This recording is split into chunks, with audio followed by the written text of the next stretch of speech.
Once the major Bangkok train station, Thonburi is now the station used to get the train to Kanchanaburi and Nam Tok.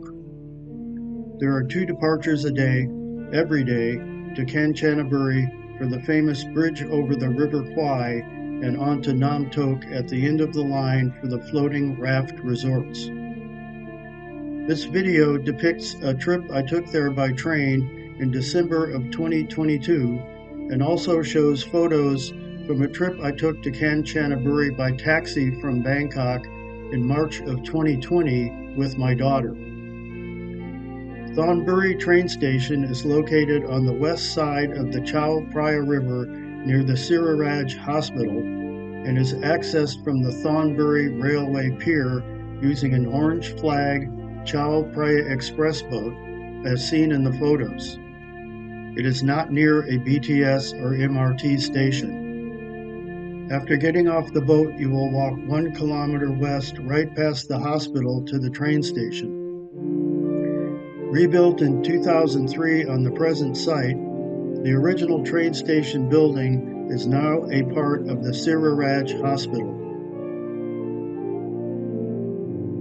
You can catch an orange flag boat that will stop at Thonburi Railway Pier, at BTS Green Line Sapan Taksin Station, MRT Blue Line Sanam Chai Station, or at BTS Purple Line Station Bang Po. The Orange Flag Express boat is 16 Thai baht one way, no matter how far you go. Tickets are bought at the pier or on the boat. Advance tickets for the train are not available. All you need to do is turn up at the station and buy your ticket. For all stations on the Kanchanaburi line, the fare is 100 Thai baht, or nothing if you are a Thai national. Departure times from Thonburi Station to Kanchanaburi and Nam Tok are 7:50 a.m. and 1:55 p.m. It's 2 hours and 45 minutes to Kanchanaburi and a further 2 hours to Nam Tok, around 5 hours for the total distance. There are food and beverages available across the street from the station at the numerous food stalls.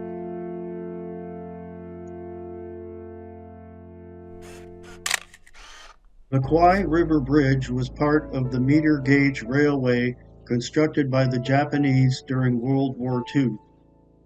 It is famously known as the setting for the 1957 World War II epic movie Bridge over the River Kwai and is located in Kanchanaburi, Thailand. The railway ran for 250 miles from Bang Pong, Thailand to Thanvusiat, Burma, and is now known as the Death Railway. It was built using POWs and Asian slave laborers who were kept in awful conditions.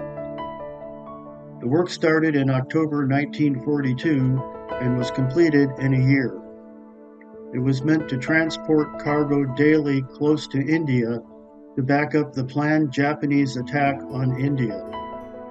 Bombed in 1944 by the Allies, sections of the bridge were destroyed and are now displayed in the War Museum. This section of the railroad was known as the Death Railway, a name earned from the sheer number of lives lost during its construction. Railway Bridge number 277 was completed in June 1943, allowing the track to cross what is today known as the Kwai Noi River, which has become recognized worldwide as the bridge over the River Kwai. Estimates vary, but of more than 60,000 prisoners of war enslaved on the Death Railway, almost 13,000 are believed to have died, in addition to as many as 90,000 Southeast Asian civilian forced laborers.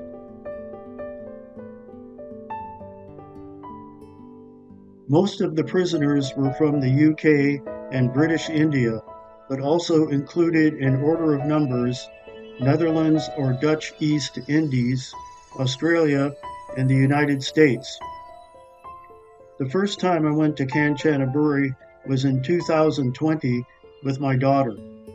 We went by taxi on a day trip from Bangkok. The taxi cost $100 for the round trip. On this trip, we crossed the bridge on foot and saw the train as it passed by. Thai people believe that releasing fish is a way of making merit, getting karma, and can assure a better life in the next life because Buddhists believe in reincarnation. So my daughter bought some fish and released them into the river below the bridge. The second time I came to Kanchanaburi was on this trip to Nam Tok. My train passed over the Kwai bridge, then followed the path of the original Death Railway. From this trip, you will see photos from the inside of the train looking out as it passes over the bridge and continues beyond to Nam Tok at the end of the present-day line. The journey from Thonburi to Kanchanaburi and on to Nam Tok is one of the most pleasant journeys in Thailand, passing through a peaceful rural area. It is a third-class train, which means padded benches, the windows open, and fan cooling. No food is served, but vendors walk through the train regularly with food and drinks. As seen in the photo, my train was almost empty, and the wind passing through the windows kept things cool. Occasionally, trees growing near the tracks slapped in through the open windows, nearly hitting passengers. Yes, this is Thailand.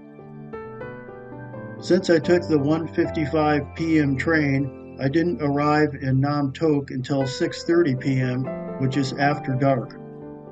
The small station in Nam Tok was well lit, and a vehicle sent by my hotel picked me up at the station. Regarding the return journey, since the Chao Phraya express boat stopped running at dark, which is around 6 p.m. in Thailand, I chose to take the 5:20 a.m. train out of Nam Tok, arriving at Thonburi at around 10 a.m. The only other train leaves Nam Tok at 12:55 p.m. and doesn't arrive at Thonburi until around 5:30 p.m., and I thought this would be cutting it too close to catch an express boat in Bangkok, considering the walk time from the train station to the pier. Disadvantages to this itinerary is the obvious early start, missing the free breakfast at the hotel, and having to arrange for early transport from the hotel to the train station. Also, the train is quite cold at that early hour.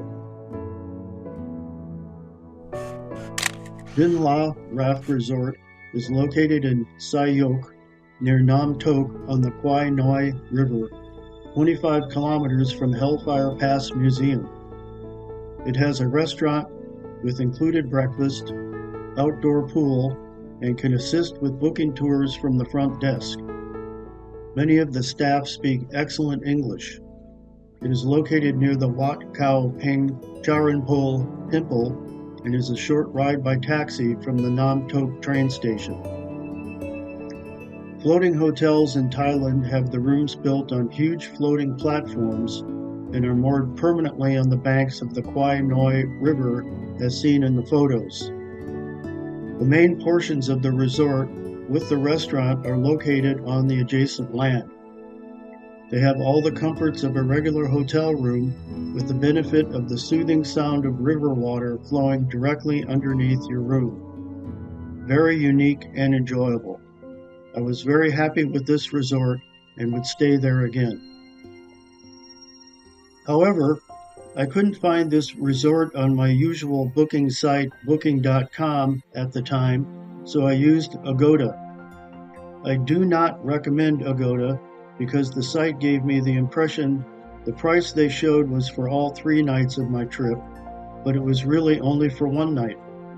So instead of paying what I thought was $47 a night, a typical price for a room in Thailand, for a $142 total, I was paying $142 a night for a $428 total. I was immediately charged the full price, and there was no cancellation allowed, so I was stuck with this price, and I really felt I'd been ripped off.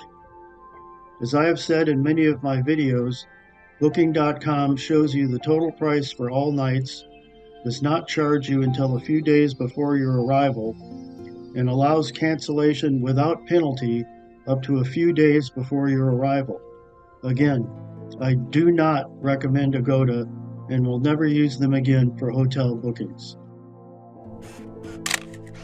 I hired a 2-row pickup, or Song Tao in Thai, to take me to the Hellfire Pass Interpretive Center and Memorial Walkway.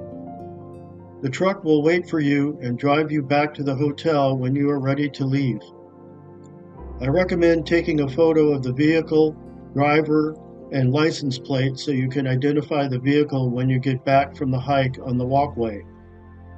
Also have the phone number of the hotel on your cell phone contacts list.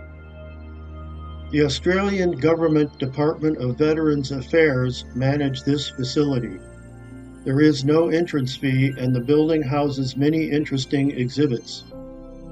Below this area is the original Hellfire Pass Railroad cut, including Konu cutting and Hellfire Pass cutting. After descending a long outdoor stairway, you arrive at the cut. Walk 1 is a 1-kilometer round trip, goes through both cuts, and turns around at the Stone Memorial Monument. It takes about 1 hour round trip and requires a moderate level of fitness, mostly due to ascending the stairs back to the main building. Walk 2 continues where Walk 1 turns around. It is a 5-kilometer round trip, takes 3 hours, and requires a high level of fitness. Because all the bridges across the cuts are gone, you have to descend and ascend numerous flights of stairs where the bridges used to be. Interestingly, all the wood from the bridges is completely gone now. You're required to carry a provided safety radio for this walk. They also provide an audio guide for you to carry. You leave your ID with them as collateral. Take plenty of water and some snacks for this walk. It is eerie to walk through these cuts, knowing thousands of men died working on this exact spot due to starvation, disease, and unthinkable brutality. In mid-1943, when the Japanese introduced the Speedo period to meet tight deadlines for completing the railway, prisoners were forced to work long hours into the night. Their work site was lit by oil lamps and bamboo fires. This flickering light, the noise from the drilling of the rock, and the shuffling of hundreds of poorly fed prisoners seemed the very image of hell.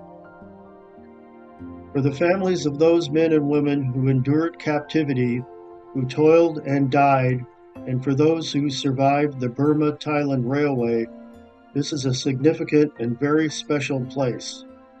This center and the ground it occupies is a place of solemn commemoration and reflection and is dedicated to their memory.